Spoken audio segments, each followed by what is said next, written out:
ಇನ್ನು ಕನ್ನಡ ಚಿತ್ರರಂಗ ಬ್ಯಾನ್ನ ನಿರ್ಧಾರವನ್ನು ತೆಗೆದುಕೊಂಡ್ರೆ ಸೋನು ನಿಗಮ್ ಮತ್ತೆ ಪ್ರತಿಕ್ರಿಯೆ ಕೊಟ್ಟಿದ್ದಾರೆ. ಮೊದಲ ಪ್ರತಿಕ್ರಿಯೆ, ಘಟನೆಯ ಬಗ್ಗೆ ವಿವರಿಸಿ ತಪ್ಪು ಯಾರದ್ದು ಅಂತ ಹೇಳಿ ಅಂತ ಸೋನು ನಿಗಮ್ ಆ ವಿಡಿಯೋದಲ್ಲಿ ಮತ್ತೊಂದಿಷ್ಟು ಪ್ರಶ್ನೆಗಳನ್ನು ಕೇಳಿದ್ದಾರೆ.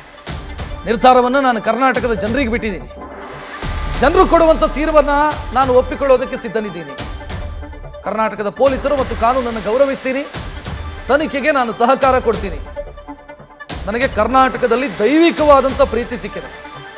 ಕೆಲಸದ ವಿಚಾರಕ್ಕೆ ಬಂದರೆ ಕನ್ನಡ ನನ್ನ ಎರಡನೇ ಭಾಷೆ ಅಂತ ಸೋನು ನಿಗಮ್ ಪ್ರತಿಕ್ರಿಯೆ ಕೊಟ್ಟಿದ್ದಾರೆ.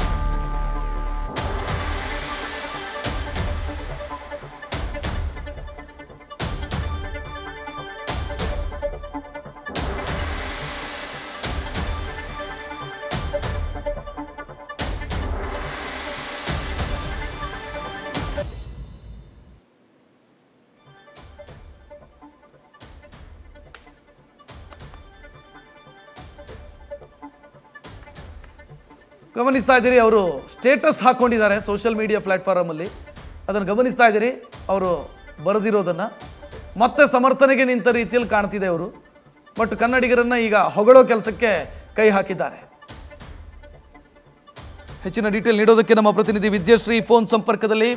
ವಿದ್ಯಶ್ರೀ, ಮತ್ತೆ ಮತ್ತೆ ಸಮರ್ಥನೆಯನ್ನೇ ಮಾಡಿಕೊಳ್ತಿದ್ದಾರೆ ಏನೋ ಅಂತ ಅನಿಸುತ್ತೆ ಸೋನು ನಿಗಮ್. ನಿಜ ರಕ್ಷಿತ್, ಅವರ ಪೋಸ್ಟ್ ನೋಡಿದ್ರೆ ಹಾಗೆ ಅನ್ಸುತ್ತೆ. ಇವತ್ತು ಮಧ್ಯಾಹ್ನವಷ್ಟೇ ನಿರ್ಧಾರವನ್ನ ತೆಗೆದುಕೊಳ್ಳಲಾಗಿದೆ ಫಿಲಂ ಚೇಂಬರ್ನಿಂದ. ಸೋನು ನಿಗಮ್ ಅವರನ್ನ ಅವರು ಕ್ಷಮೆ ಕೇಳೋ ತನಕನೂ ಅವ್ರಿಗೆ ಯಾವುದೇ ಅವಕಾಶವನ್ನ ಕನ್ನಡ ನೆಲದಲ್ಲಿ ಕೊಡಬಾರ್ದು, ಯಾವುದೇ ಸಿನಿಮಾಗಳಲ್ಲಿ ಹಾಡೋದಕ್ಕೆ ಅವರಿಗೆ ಅವಕಾಶವನ್ನ ನೀಡಬಾರ್ದು ಅನ್ನುವಂತಹ ತೀರ್ಮಾನವನ್ನ ಮಾಡಲಾಗಿದೆ.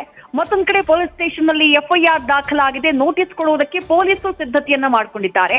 ಆದ್ರೆ ಇಷ್ಟೆಲ್ಲ ಆದ್ರೂ ಕೂಡ ಕ್ಷಮೆ ಕೇಳಿ ದೊಡ್ಡವರಾಗ್ಬಿಡೋಣ, ಕನ್ನಡಿಗರ ಮನಸ್ಸನ್ನ ನಾನು ನೋಯ್ತಿದ್ದೀನಿ, ಕನ್ನಡಿಗರು ಅಷ್ಟು ಪ್ರೀತಿಯನ್ನ ಕೊಟ್ಟಿದ್ದಾರೆ ಅನ್ನೋದು ಸೋನು ನಿಗಮ್ ಅವರ ಮನಸ್ಸಲ್ಲಿ ಇದ್ದ ಕಾಣಿಸ್ತಾ ಇಲ್ಲ.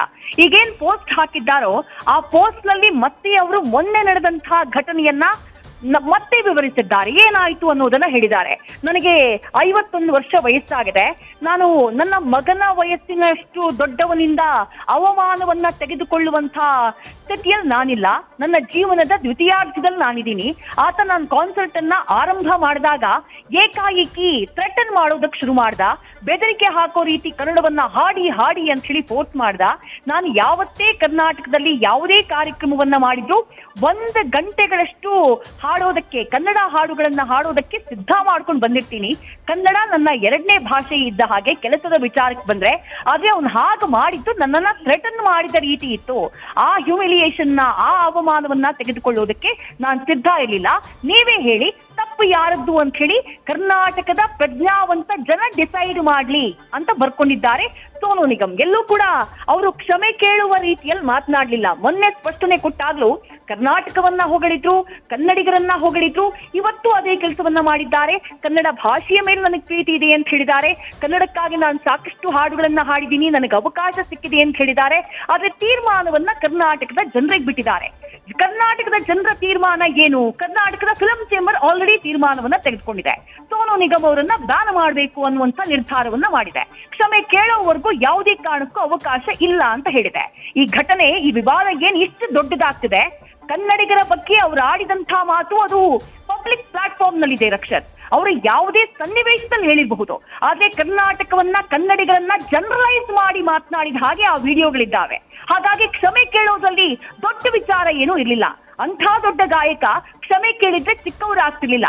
ಬಟ್ ಸೋನು ನಿಗಮ್ಗೆ ಈ ವಿವಾದವನ್ನ ಇಲ್ಲಿಗೆ ನಿಲ್ಲಿಸುವ ಮನಸ್ಥಿತಿ ಇದ್ದ ಕಾಣಿಸ್ತಾ ಇಲ್ಲ. ಕನ್ನಡಿಗರಿಗೂ ಅವರ ಮೇಲಿನ ಆಕ್ರೋಶ ಕಡಿಮೆಯಾಗಿಲ್ಲ.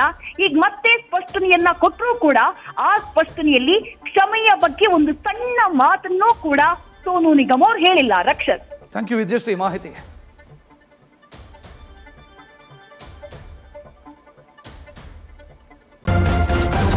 ನ್ಯೂಸ್ ಫಸ್ಟ್, ನಿರ್ಭೀತಿಯಿಂದ ನಿಮ್ಮ ಪರವಾಗಿ.